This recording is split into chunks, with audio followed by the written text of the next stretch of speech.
बिस्मिल्लाहिर्रहमानिर्रहीम अस्सलाम वालेकुम वरहमतुल्लाहि वबरकातुहू। सो स्टडी कर रहे हैं फिजिक्स क्लास मैट्रिक हमारे पास, और चैप्टर का नाम था इलेक्ट्रोमैग्नेटिक स्पेक्ट्रम। तो ये पूरा चैप्टर स्टडी कर चुके हैं हम।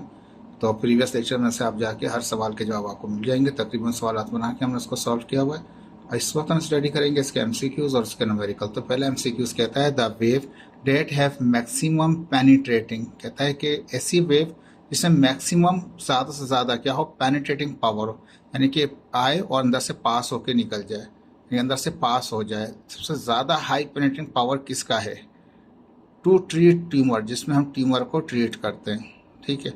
अल्ट्रा वायलेट जी नहीं, इसमें नहीं होता। माइक्रोवेव इसमें भी नहीं होता। दो होते हैं जिसमें ज़्यादा होता है, एक रेडियो वेव्स होती हैं, एक गामा। रेडियो वेव एक लिमिट तक होती हैं, लेकिन गामा रेस जो है सबसे हाई पावर जो है वो गामा रेस का होता है, जो पेनिट्रेटिंग होता है। ट्यूमर के ट्रीटमेंट के अंदर इस्तेमाल करते हैं इसको। तो आंसर क्या हो जाएगा इसका? सी हो जाएगा हमारे पास, गामा रेस। ये पीछे भी लेक्चर्स में हम पढ़ा चुके हैं आपको। इसका क्वेश्चन नंबर 2 आ गया, the electromagnetic rays use in radiotherapy. अब जाहिर बात है, रेडियोथेरापी के अंदर कौन सी इलेक्ट्रोमैग्नेटिक वेव इस्तेमाल होती हैं? हम जानते हैं वो एक्सरेज ही होती हैं, जिनको हम रेडियोथेरापी में इस्तेमाल करते हैं to destroy the cancer cell, cancer cell को डिस्ट्रॉय करने के लिए। तो आंसर क्या हो जाएगा इसका? सी हो जाएगा ऑटोमेटिकली। प्रीवियस लेक्चर में हम पढ़ चुके हैं, रेडियोथेरापी की जाती है एक्सरेज के अंदर। ठीक है। इंफ्रारेड बिल्कुल नहीं, विजिबल बिल्कुल नहीं, अल्ट्रावायलेट बिल्कुल नहीं।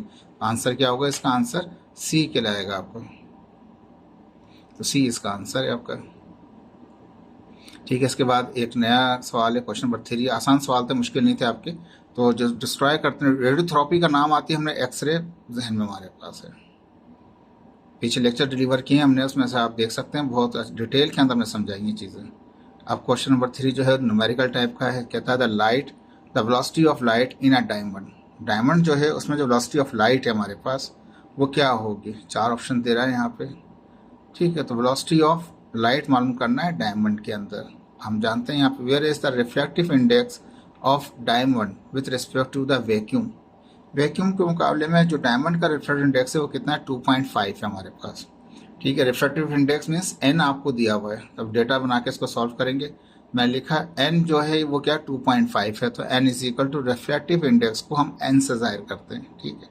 तो वो 2.5 था। ये रिफ्रैक्टिव इंडेक्स क्या होता है? ये रेशियो होता है वैक्यूम की speed of light in vacuum to the speed of light in a substance. जिस सब्सटेंस में से लाइट गुजर रही है उसको हम डिवाइड कर, यानी कि वैक्यूम को डिवाइड कर देते हैं उस चीज़ से। तो ये हमें रिफ्रैक्टिव इंडेक्स दिया हुआ था 2.5 अभी। ठीक है। और कुछ नहीं दिया हुआ था। ठीक है। हम जानते हैं speed of light in vacuum, vacuum में जो स्पीड ऑफ लाइट वो 3 × 8 मीटर पर सेकेंड होती है। ये तो हमें अंडरस्टूड है। वैक्यूम में, खाला में, जब मीडियम ना हो उस वक्त इसकी स्पीड ये होती है। लेकिन स्पीड ऑफ लाइट डायमंड में वो चेंज हो जाती है हमारे पास, तो उसको वी डी कह दिया मैंने यहाँ पे। तो वेलोसिटी को वी और डायमंड का डी लगा दिया, छोटा डी लगा दिया। चाहे हम बड़ा डी लगा दें, मैंने छोटा डी लगाया डायमंड की वजह से। ठीक है। तो अब रेशो जो है कि इसका speed of light in vacuum को डिवाइड करें speed of light in diamond से, तो वो कहलाता है रिफ्लेक्टिव इंडेक्स। तो ये फार्मूला हमारे पास है, N is equal to speed of light in vacuum. जो लाइट स्पीड की वैक्यूम में है उसको डिवाइड कर दें किससे? Speed of light in diamond से। ठीक है जी। हमने क्या किया यहाँ पे देखिए, एन वो 2.5 दे रखा था refractive index. Speed of light vacuum में 3 × 8 मीटर पर सेकंड होती है। डायमंड की जो है वो मालूम करनी है स्पीड। ये डी वी डी यहाँ डिवाइड करें, वहाँ जाके क्रॉस मल्टीप्लाई करेगा, 2.5 में मल्टीप्लाई करें, अब नीचे आकर डिवाइड करेगा। तो यानी 3 × 8 को डिवाइड, ये चीज़ यहाँ से वहाँ चली गई और वो वहाँ से यहाँ गया क्रॉस मल्टीप्लाई। 3 × 8 को डिवाइड करें 2.5 से, तो कितनी आ गई स्पीड? 1.2 आ गई, 10⁸ मीटर पर सेकेंड। तो स्पीड क्या हो गई? कम हो गई। ठीक है। जब भी वैक्यूम में स्पीड ज़्यादा होती है और किसी सब्सटेंस में से लाइट गुजरती है तो स्पीड उसकी कम हो जाती है। ठीक है जी। ये आपके पास एक सवाल भी था जिसमें आप चेक कर सकते हैं, देख भी सकते हैं। यहाँ पे सवाल में इस तरह दे रखा था आपको। ठीक है। डेटा में और कुछ नहीं दे रखा था आपको, सिर्फ ये रिफ्लेक्टिव इंडेक्स दे रखा था, वो एन इज इक्वल टू 2.5 रखा। वैक्यूम हम जानते हैं वैक्यूम में 3 × 8 होती है। डायमंड में से कितनी आई? 1.2 आई, यानी कि 3 × 8 थी, और डायमंड में से कितनी आ गई इसकी? 1.2 आ गई। इसका मतलब क्या हुआ? डायमंड में वो जाके वो कम हो गई इसकी, डायमंड में स्पीड उसकी कम हो गई। किसकी? स्पीड ऑफ लाइट की। वैक्यूम में ज़्यादा थी, डायमंड में कम हो गई। ठीक है जी। चौथा इसका सवाल आ गया हमारे पास। कहता है the group containing only electromagnetic wave is, कहता है इनमें से कौन सा ऐसा ग्रुप है, यानी कि ये पूरे तीन चीजें दिखा रहा है हमारे पास, तीन वेव्स दिखा रहा है हर उसके अंदर, कौन सा ग्रुप ऐसा है जो इलेक्ट्रोमैग्नेटिक वेव को जाहिर करता है। हम जानते हैं बेसिकली इलेक्ट्रोमैग्नेटिक वेव जो होती है वो ट्रांसवर्सिव वेव होती हैं, लॉन्गिट्यूडनल नहीं होती।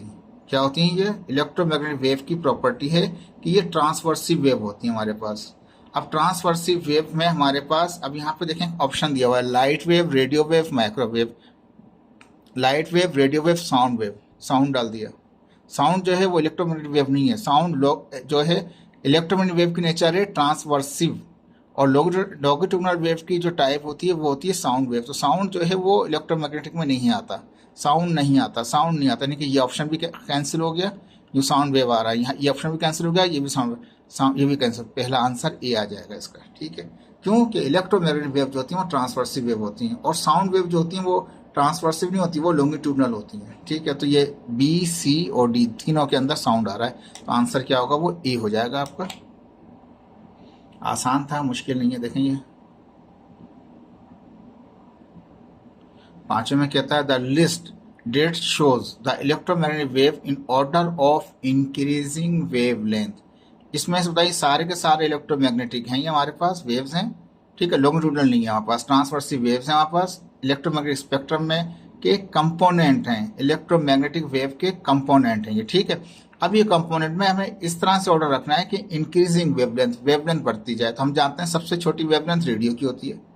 ठीक है, फिर उसके बाद माइक्रोवेव हो जाता है हमारे पास, फिर लाइट हो जाता है। ठीक है, फिर इस तरह से लाइट के बाद वो एक्सरे आता है, फिर एक्सरे के बाद आखिर में गामा आता है।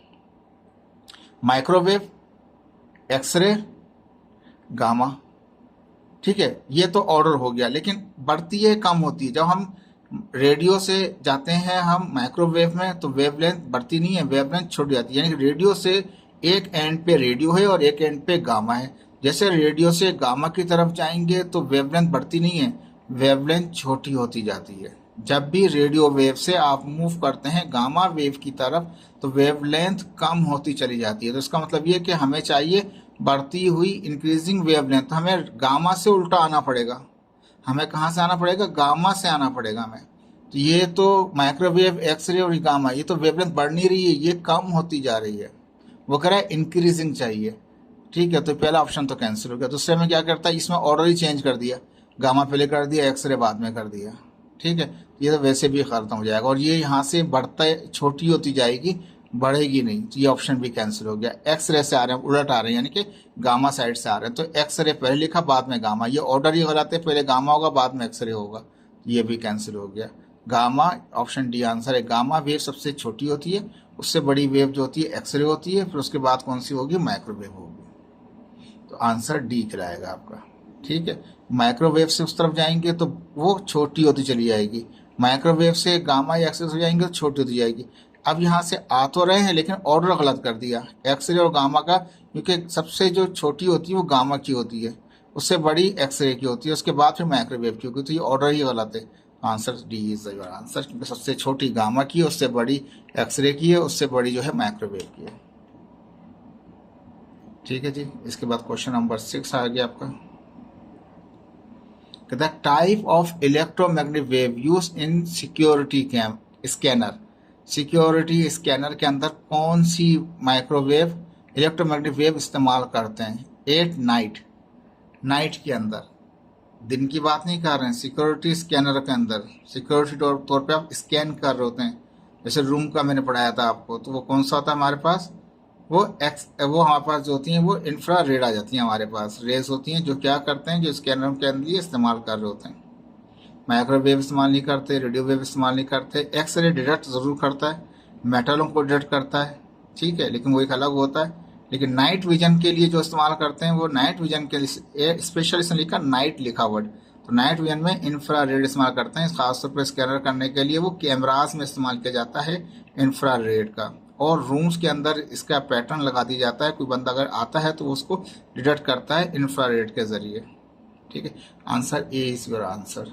7 में कहता है a narrow beam of a white light passes through the air into the गिलास। कहता है एक नैरो बीम है, एक बहुत छोटी बीम की लाइट है, वाइट लाइट है, वो गुजर रही है हवा से, एयर से आ रही है, किसके अंदर, ग्लास में आ रही है हमारे पास। हवा से आई, ग्लास में गई, एंड रिफ्लेक्टिव अंदर से पास होती है। The wave characteristics remains unchanged in it, हवा में और अब ग्लास के अंदर से गुजरते हुए कौन सी ऐसी चीज है जो वो चेंज नहीं होती, कौन सी प्रॉपर्टी ऐसी कैरेक्टरिस्टिक जो चेंज नहीं होती। डायरेक्शन, तो डायरेक्शन चेंज हो जाती है। फ्रीक्वेंसी, फ्रीक्वेंसी चेंज नहीं होती, फ्रीक्वेंसी जो पहले की होती है वही फ्रीक्वेंसी होती है। स्पीड, स्पीड चेंज हो जाती है। आपने थोड़ी देर पहले चेक किया था, जब वो लाइट हमारे पास थी, हमने किसी डायमंड में से पास की तो क्या हुआ, स्पीड कम हो गई, तो स्पीड भी चेंज होती है, डायरेक्शन भी चेंज होती है और वेवलेंथ भी कम हो जाती है। लेकिन फ्रीक्वेंसी क्या रहती है उसकी, वो कांस्टेंट रहती है। तो आंसर क्या है इसका, ये B is the right answer. उसकी फ्रीक्वेंसी चेंज नहीं होती। ये देखें, ये पढ़ाया था मैंने आपको उसके अंदर, वहां से भी आप देख सकते हैं लेक्चर से। कहता है the type of wave that are used in the television remote control, TV के रिमोट कंट्रोल में कौन सी वेव्स होती है, रेडियो वेव होती है, इंफ्रारेड होती है, अल्ट्रावायलेट होती है, विजिबल होती है। तो याद रखिए इंफ्रारेड इस्तेमाल करते हैं हम टीवी के रिमोट में, एसी के रिमोट में, ठीक है। तो ये इंफ्रारेड आएगा, आंसर इज द बी उसका राइट आंसर है, ठीक है। तो इंफ्रारेड इस्तेमाल की जाती हैं रिमोट कंट्रोल के अंदर, टीवी के अंदर। अब 9 में कहता है the colour that is least deviated by the prism, कहता है प्रिज्म में से कौन सा ऐसा कलर है जो लीस्ट, कम से कम डेविएट होता है। तो हम जानते हैं वो रेड थी, रेड कलर था, जो क्या होता है वो कम से कम डेविएट होता है। सबसे ज्यादा कौन सा होता है, वो वायलेट कलर होता है। तो आंसर इज द सी। अगर इसी आंसर में अगर लीस्ट के बजाय हाईएस्ट कर दे तो वो रेड के बजाय कहाँ चला जाएगा, वायलेट में चला जाएगा। आंसर ए में आ जाएगा आपका, ठीक है जी। Now your answer is C, कि वो रेड कलर वो होता है जो प्रिज्म में से कम डेविएट होता है। और ज्यादा डेविएट जो होता है वो होता है आपका वायलेट कलर होता है, ठीक है। इसके बाद क्वेश्चन नंबर 10 आ गया। कहता है the optical phenomena in which the splitting of white light into a 7 distinct colour occur is called, कहता है कि ऐसा ऑप्टिकल तरीकाकार जिसमें 7 कलर आप हासिल करें, वो क्या कहलाता है, रिफ्रैक्शन कहलाता है, रिफ्लेक्शन कहलाता है, डिस्पर्शन कहलाता है, या डिफ्रैक्शन। रिफ्लेक्शन में तो कहते हैं अंदर से गुजरना, रिफ्लेक्शन में कहते हैं वो टकराया और कहीं और चला गया, और डिफ्रैक्शन में कहते हैं वो आया, ओपेक किस्म का थोड़ा सा होल था या स्पेस था, उसमें से डिफ्रैक्शन बना दिया उसने। लेकिन जो प्रिज्म में 7 कलर देता है वो 3 ये नहीं होते, वो ये सी ऑप्शन होता है जिसको डिस्पर्शन कहा जाता है। लेक्चर्स में हमने बहुत डिटेल में समझाया, आपको याद होगा, वहां से भी आप इसको देख सकते हैं। देखिए ये तो थे आपके MCQs। अब आ गए इसके न्यूमेरिकल, ठीक है। यहाँ पे पहला न्यूमेरिकल आ गया हमारे पास सेक्शन सी के अंदर, ठीक है। यहाँ पे पहला न्यूमेरिकल हमारे पास आ गया, न्यूमेरिकल ये 1 है, जिसमें कहता है कि electromagnetic radiation having a 15.0 micrometre, micro का मतलब होता है 10⁻⁻⁶, मिली छोटा होता है, और मिली से भी छोटा जो होता है वो माइक्रो होता है। उसके बाद होता है nano.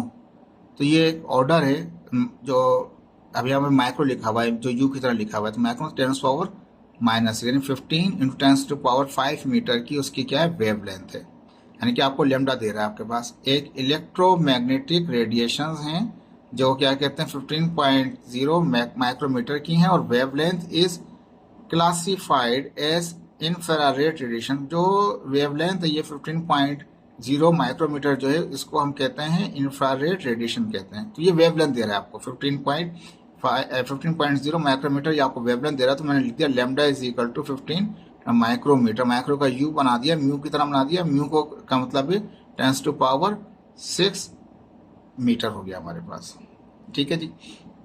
What is the frequency, क्या हम करना है frequency, F is equal to question mark, lambda दे रखा था 15.0 माइक्रोमीटर था, तो माइक्रो को हमने 10⁻⁶ कर दिया। फ्रीक्वेंसी मालूम कर रहा है। Given that the speed of the light is कितनी है, 3 × 10⁸ है। स्पीड ऑफ लाइट क्या है, 3 × 10⁸। सिंपल सा फार्मूला लगेगा, हमने ये 9th में भी इस तरह के सवाल किए हुए थे। तो हमारे पास वी भी दे रहा है, लेमडा भी दे रहा है, और हमें फ्रीक्वेंसी मालूम कर रहा है। वी इज इक्वल टू क्या होता है, एफ इंटू लेमडा। वी कितना 3 × 10⁸ है, एफ मालूम कर रहा है, लेमडा कितना 15 × 10⁻⁶ है। 15 × 10⁻⁶ यहाँ मल्टीप्लाई कर रहा है, वहाँ जाकर डिवाइड करेगा। एफ इज इक्वल टू क्या हो जाएगा हमारे पास, यहाँ मल्टीप्लाई कर रहा है तो वहाँ जाकर डिवाइड करेगा। तो क्या हो गया ये हमारे पास 3 × 10⁸ को हम डिवाइड करेंगे 15 × 10⁻⁶ है, तो इसको मैंने रहने दिया, ये 10 की पावर ऊपर ले गया। चाहे डायरेक्ट कैलकुलेटर से भी कर सकते हैं आप, आंसर ये आ जाएगा आपका। मैंने समझाने के लिए इसको ऊपर ले गया, माइनस का था ऊपर जाकर प्लस का हो गया। 3 को डिवाइड किया 15 से तो वो आ गया 0.2 आ गया। इन दोनों को 8 करूँ, बेस सेम है, पावर 8 हो जाएंगे, तो 8 और 6 कितने होंगे 14 हो जाएंगे। अब ज़्यादा तो ये 0.2 है तो इसको 2 करूँगा तो इसको यहाँ से यहाँ ले जाऊँगा, शिफ्ट कर दूँगा। यहाँ शिफ्ट करूँगा तो 1 डिग्री यहाँ चला जाएगा, 1 डिजिट यहाँ चला जाएगा, तो 1 पावर कम करनी पड़ेगी। 14 से क्या कर दिया मैंने 13 कर दिया, तो वो 0.2 से किस में आ गया 2 में आ गया। 1 डिजिट यहाँ जाने की वजह से 1 कम हो गया, फ्रीक्वेंसी निकल के आ गई। तो आपको ये मुश्किल नहीं था सवाल, आपको वेवलेंथ दे रखी थी, स्पीड ऑफ लाइट आपको पता है, अंडरस्टूड है। यहाँ पे ये बोल रहा है, अगर नहीं बोलेगा तब भी आपको याद रखना है कि स्पीड ऑफ लाइट कितनी होती है 3 × 10, जैसे यानी given that the speed of light is this. ये आपको पता होना चाहिए कि स्पीड ऑफ लाइट जो होती है वो मीडियम के अंदर यही होती है हमारे पास, यानी वैक्यूम के अंदर यही होती है, 3 × 10⁸ मीटर/सेकंड होती है इलेक्ट्रोमैग्नेटिक वेव की। तो वेवलेंथ दे रखी थी, फ्रीक्वेंसी मालूम करनी थी, simply formula F is equal to V is equal to F into lambda. V बराबर था एफ इंटू लैम्डा के। आसान सा सवाल था ये आपका, मुश्किल नहीं है। क्वेश्चन नंबर 2 में आते हैं, देखें अब इसने क्या कर दिया, यहाँ पे गायब कर दिया, स्पीड नहीं दी। कहता है what is the frequency, frequency F मालूम करना है आपको ऑफ द 193 नैनो, पहले माइक्रो बोला था अब एन लगा दिया नैनो। नैनो का मतलब 10⁻⁹ metre ultra violet radiation use in laser eye surgery. जब लेजर आई सर्जरी करते हैं तो ये फ्रीक्वेंसी इस्तेमाल, ये वेवलेंथ इस्तेमाल की जाती है। बताइए इसकी फ्रीक्वेंसी क्या होगी। तो स्पीड ऑफ लाइट हमें पता है वो कितनी होती है 3 × 10⁸ मीटर/सेकंड होती है। फ्रीक्वेंसी मालूम कर रहा है तो एफ क्वेश्चन मार्क कर दिया, 193 नैनोमीटर है तो ये आपके पास लैम्डा था हमारे पास। इसने वेवलेंथ वर्ड नहीं लिखा, लेकिन ये क्या है, ये लेंथ है। तो कौन सी लेंथ कहलाती है, फ्रीक्वेंसी और इलेक्ट्रोरेडिएशन में जो लेंथ कहलाती है वो लैम्डा कहलाती है, वेवलेंथ कहलाती है। तो this is the wavelength. 19 unit से भी आप पहचान कर सकते हैं, मीटर आ रहा है तो नैनो था तो नैनो का 10⁻⁹ हो गया, 193 10⁻⁹ मीटर हो गया। ये रेडिएशन हैं, अल्ट्रा वायलेट रेडिएशन हैं, आई सर्जरी में इस्तेमाल कर रहे हैं। तो बताइए फ्रीक्वेंसी क्या होगी, वेवलेंथ दे रखी है तो स्पीड तो आपको पता है 3 × 10⁸ मीटर/सेकंड होती है, अंडरस्टूड है। ठीक है जी, फार्मूला लगाएंगे, क्या है हमारे पास formula, v is equal to F into lambda. ठीक है जी, v कितना हमारे पास है वो तो हमें पता है 3 × 10⁻⁸ मीटर/सेकंड, वो रख दिया हमने यहाँ पे। f अपनी जगह मालूम करना है, लैम्डा कितना 193 10⁻⁻19 मीटर है, तो यहाँ मल्टीप्लाई लैम्डा की जगह लैम्डा मल्टीप्लाई कर हम जाकर डिवाइड करेगा। जैसे सवाल पहले किया था बिल्कुल सेम टू सेम वही सवाल हो गया आपके पास। अब 3 को आप डिवाइड कर सकते हैं किससे, 193 को डिवाइड करेंगे 193 से, ये 10⁻⁹ था ये ऊपर चले जाएगा तो प्लस का हो जाएगा। 8 और 9 जमा करेंगे तो कितना जाएगा वो 17 हो जाएगा। 3 को डिवाइड करेंगे इससे तो कितना आएगा 0.0155 आ जाएगा। अब जब तो बहुत छोटा आ रहा है तो मैं चाहूँ 1.55 बनाऊँ तो दो डिजिट बाद यहाँ लेके आ जाऊँ, तो ये 17 है तो 2 डिजिट कम करने पड़ जाएंगे पावर में से मुझे। 2 कम करूँगा तो 17 में से कितना हो जाएगा वो मेरे पास 15 हो जाएगा। तो ये यहाँ से यहाँ मूव हुआ तो 2 डिजिट हुआ तो 1.55 हो गया, तो 2 डिजिट यहाँ पे मुझे पावर में से कम करने पड़ेंगे तो कितना हो जाएगा वो 15 आ जाएगा आपका। आसान था, मुश्किल नहीं है आपके पास। अब देखिए कहता है कैलकुलेट द वेवलेंथ, वेवलेंथ मालूम करना, यानी कि lambda is equal to question mark 100 mega hertz radio wave, यानी कि कितनी हर्ट्ज मीन्स फ्रीक्वेंसी कितनी, 100 मेगा हर्ट्ज की, 100 मेगा। माइक्रो जो होता है छोटा होता है, मेगा बड़ा होता है। मेगा होता है 10⁻6 माइक्रो होता है 10⁻⁻6 होता है। तो ये मेगा कह रहा है तो 10⁻+6 हर्ट्ज। ठीक है, तो वेवलेंथ मालूम करना क्यों कह रहा है, यूज इन एमआरआई के अंदर इस्तेमाल करते हैं। ठीक है, अब कोई आपको स्पीड नहीं दे रही, स्पीड अंडरस्टूड है 3 × 10⁸ मीटर/सेकंड है। ठीक है, तो आपसे यहाँ पे वेवलेंथ मालूम कर रहा है, सिंपल सा वही एक फॉर्मूला जब तक चल रहा है हमारे पास, v is equal to F into lambda. ठीक है, v कितना है वो तो अंडरस्टूड है, वो 3 × 10⁸ मीटर/सेकंड होता है। f इज इक्वल टू 100 × 10⁻6 था ये। ठीक है ना, थोड़ा सा करके दिखा देता हूँ आपको, क्योंकि ये मेगा था तो मेगा का मतलब क्या है 10⁻6, तो 100 × 10⁻6 लैम्डा मालूम करना है, चीज़ मल्टीप्लाई करें वो जाकर डिवाइड करेगी। जैसे पहले किया अभी 2 सवालों में, इस तरह इसमें भी यही करेंगे हम। अब 3 को डिवाइड करेंगे हम किससे 100 से, लेकिन ये 6 प्लस का था, ऊपर जाएगा माइनस का हो जाएगा, तो 8 में से 6 जाएगा तो कितना बचेगा 2 बचेगा। और 3 को डिवाइड करेंगे 100 से 0.03 आ गया। 0.03 बहुत छोटा है, इसको हम क्या करेंगे, हम इसको यहाँ तक लेके आएंगे तो 1 और 1 2 डिजिट लेके आएंगे, 2 डिजिट लेके आएंगे तो -2 करेंगे तो ये तो खत्म हो जाएगा, क्या बचेगा खाली 3 मीटर आ जाएगा। कैलकुलेटर से कर सकते हैं, मैंने ये सॉल्व करके बता दिया आपको। देखिए आसान सा सवाल है, मुश्किल नहीं है आपके लिए।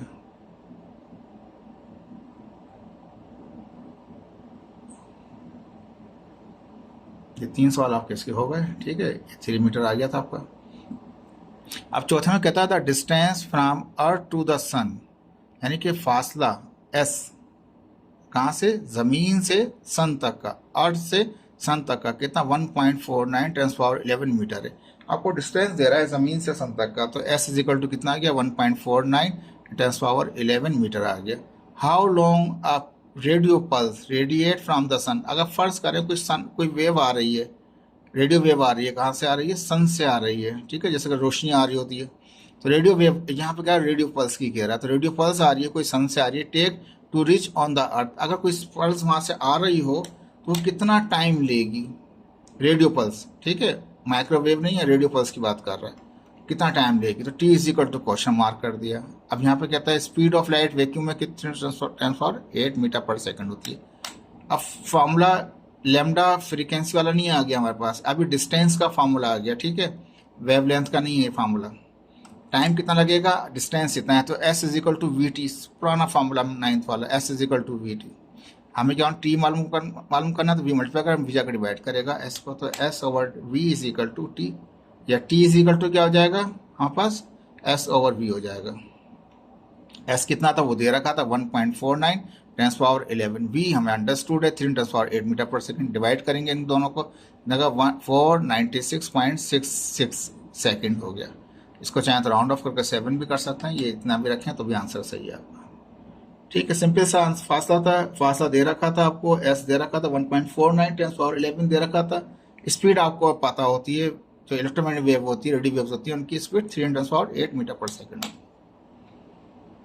S is equal to we T, 9th वाला फार्मूला लगा दिया हमने। अब देखिए एक सवाल और आ गया, distance in space are often measure in unit of light year, light year, कहता है कि जो खला के अंदर स्पेस में अगर का आप फासला मालूम करते हैं, डिस्टेंस को जो मालूम करते हैं, उसका जो यूनिट होता है वो लाइट ईयर होता है। किसमें यूनिट क्या होता है, उसका लाइट ईयर होता है। ये तो उसने समझाने के लिए बताया, ये कुछ मालूम नहीं किया। कहता है distance light travel in 1 year, बताइए डिस्टेंस जो है, यानी कि कहता है यहाँ पर डिस्टेंस जो है, जो सफ़र कर रही है लाइट, वो 1 साल में सफ़र कर रही है, ये भी इंफॉर्मेशन का हिस्सा है। अब कहता है find the distance in kilometre in a light year, एक लाइट ईयर के अंदर कितना फासला किलोमीटर में होता है, ठीक है, वो हमें पता होता है 1 लाइट ईयर का 9.46 10⁻12 किलोमीटर में होता है, ये हमें पता होता है, लेकिन फिर भी हम क्या करेंगे, इसको सॉल्व करेंगे। Find the distance, distance S is equal to question mark, ठीक है जी, 1 लाइट ईयर है तो टाइम कितना इज इक्वल टू 1 ईयर, जो ट्रेवल है 1 ईयर है, ठीक है, 1 ईयर से लाइट ईयर का मतलब 1 ईयर, कम से कम 1 ईयर है, यहाँ पे 1 ईयर बोल रखा था, तो 1 ईयर इज इक्वल टू कितना होता है, एक साल, ये 1 तो अपनी जगह हो गया, साल में कितना होता है 365 दिन होता है, 365, और 365 डेज में, यानी कि ये 365 डेज हो गए, एक डे में कितना होता है 24 घंटे आवर्स होते हैं, 24 आवर में कितने सेकंड होते हैं 60 सेकंड, 60 सेकंड में कितने 60 मिनट होते हैं, एक घंटे में 60 मिनट होते हैं, 60 मिनट होते हैं, 60 मिनट में 60 सेकंड होते हैं, इन सबको आपस में मल्टीप्लाई किया तो कितना हो गया 3153600 सेकंड आ गया हमारे पास, यानी कि एक साल में इतने सेकंड होते हैं। तो 1 ईयर का मतलब, यानी कि जिसने कहा था कि डिस्टेंस ट्रेवल जो होता है लाइट का वो 1 ईयर होता है हमारे पास, तो एक साल के अंदर एक 1 ईयर का यानी कि डिस्टेंस किलोमीटर में कितना होगा, तो कहता है कि उस डिस्टेंस को निकालेंगे, हमें पता है अंडरस्टूड होता है वो, लेकिन फिर भी हम यहाँ पर निकालेंगे, एक साल में कितने होते हैं 365 डेज होते हैं, और एक दिन के अंदर 24 घंटे होते हैं, 24 घंटों में एक घंटे में 60 मिनट होते हैं, 60 मिनट में एक मिनट में 60 सेकंड होते हैं, ठीक है, तो एक दिन में 24 घंटे, 24 घंटे, एक घंटे में 60 मिनट, 60 मिनट में एक मिनट में कितना 60 सेकंड हो जाएगा, ठीक है, ये सबको मल्टीप्लाई कर लिया तो ये वैल्यूज आ गए हमारे पास।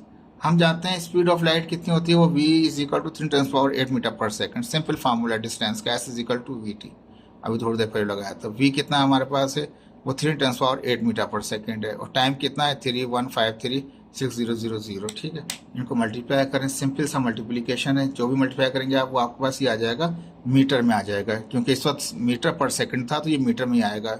अगर आपको इसको सवाल में कहा हुआ है कि इसको किलोमीटर में करें, तो किलोमीटर में करने के लिए आपको उसको 1000 से डिवाइड करना पड़ेगा, तो मैंने भी यहाँ डिवाइड कर दिया 1000 से, तो ये 1 2 3 0 थे, तो 3 0 की वजह से 3 कम हो जाएंगे, डिजिट कितना हो गया 12 हो गया, यही आपको दे रखा था, मैंने पहले बता रखा था, ठीक है, ये आपका क्वेश्चन नंबर 5 भी हो गया। अब देखें क्वेश्चन नंबर 6 में आ गया, आसान सा सवाल है इसका। कहता है यहाँ पे, एक मिनट जरा ये थोड़ा सा डिस्टर्ब हो रहा है, ठीक है जी।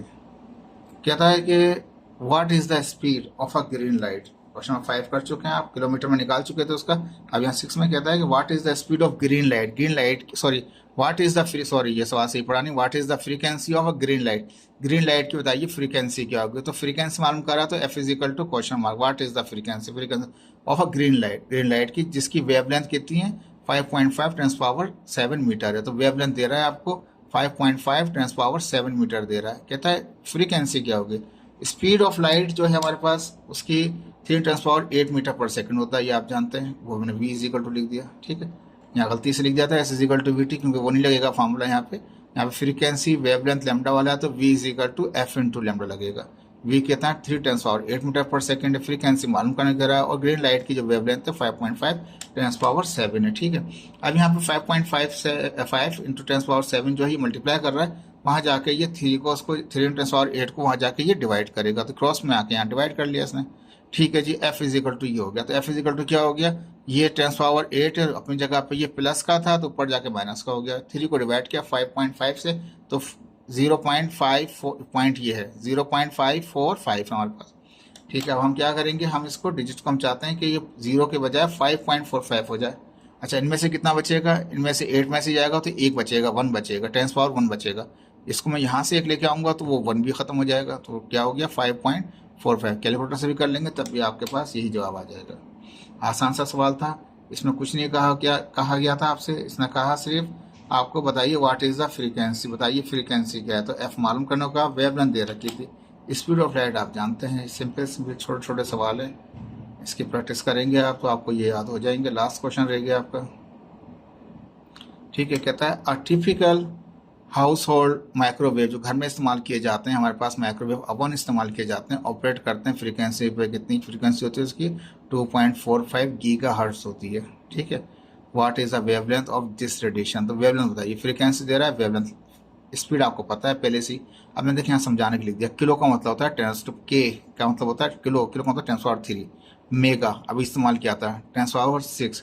अब आ गया गीगा, 10 कितना हो गया 9। तो ये बड़ी रेटिंग होती हैं, बड़ी वैल्यूज होती हैं, तो किलो मेगा गीगा में होती हैं। जो छोटी होती हैं वो मिली, माइक्रो और नैनो में होती हैं। 10⁻3, 10⁻⁻6 माइक्रो, 10⁻�9 वो हो गया नैनो हो गया आपके पास, ठीक है। अब यहाँ पे कहता है कि फ्रीक्वेंसी बताइए क्या होगी। तो एफ इज इक्वल टू आपको दे रखा है यहाँ पे 2.45 दे रखा है, ये फ्रीक्वेंसी आपके पास। मैं यहाँ पे लिख दिया f is equal to 2.45 gigahertz है। 2.45 अपनी जगह, गीगा की जगह क्या आ जाएगा 10⁻9 आ जाएगा, हर्ट्ज़ अपनी जगह पे, यानी कि गीगा हट के 10⁻9 आ गया। वेवलेंथ मालूम करना, लैम्डा मालूम करना है। स्पीड ऑफ लाइट आप जानते हैं वो कितना आपके पास, देखिए ये याद रख लीजिएगा, ये आपके लिए अब मैंने बता दिए हैं। ये इसी तरह से इस्तेमाल किए जाती हैं वैल्यूज। वी कितना था 3 10⁸ मीटर पर सेकेंड था। फ्रीक्वेंसी दे रहा है, वेवलेंथ मालूम कर रहा है, स्पीड आप जानते हैं गिवन होता है आपको। तो v is equal to F into lambda. V कितना 3 10⁸ हो गया। एफ आपको दे रखा है 2.45 10⁻9 हो गया हमारे पास गीगा की वजह से। लैम्डा अपनी जगह पे, यहाँ मल्टीप्लाई कर रहा है, वहाँ जाकर डिवाइड करेगा, ठीक है जी। अब ये इसको डिवाइड कर दें आप तो क्या होगा, ये 3 को डिवाइड किया 2.45 से तो आ गया 1.224 आ गया। ये 10⁸ अपनी जगह पे, ये प्लस का तो ऊपर जाके माइनस का हो जाएगा। तो इनमें से कितना बचेगा, माइनस का 1 बचेगा 10 की पावर। तो क्या हो गया मेरे पास, ये यहाँ पे लिखा हुआ, ये सिंपल है, ठीक है। तो मैंने क्या किया, इस पॉइंट को उठा के यहाँ ले गया, क्योंकि 10⁻⁻1 बचेगा। ये कैलकुलेटर से करेंगे तब तो ये मिल जाएगा आपको, लेकिन मैं मैथमेटिकली बता रहा हूँ आपको। तो कितना बचेगा, -1 बचेगा। माइनस का मतलब इसको यहाँ ले जाना पड़ेगा, तो वो -1 भी खत्म हो जाएगा। 0.1224 आ गया। बुक ने 2 सवाल दो दे रखे हैं आंसर, एक ही आंसर रख लें वो भी बेहतर है, नहीं तो आप चाहें तो दूसरा भी आंसर रख सकते हैं, जिसका दूसरा जो आंसर दे रखा है इसने यहाँ पे, ये वाला जिसमें मिलीमीटर कर रखा है। तो आपको क्या करना पड़ेगा, 1000 से मल्टीप्लाई करेंगे तो दूसरा आंसर भी आ जाएगा। तो पहले आंसर 2 हैं, या मीटर में रखें या मिलीमीटर में, तो हमने मीटर में रखा है, इसका आंसर यही है। होपफुल कि आपको समझ आया होगा ये चैप्टर फिनिश हो गया। इसके बाद नेक्स्ट चैप्टर स्टडी करेंगे। थैंक यू सो मच, अल्लाह हाफिज़।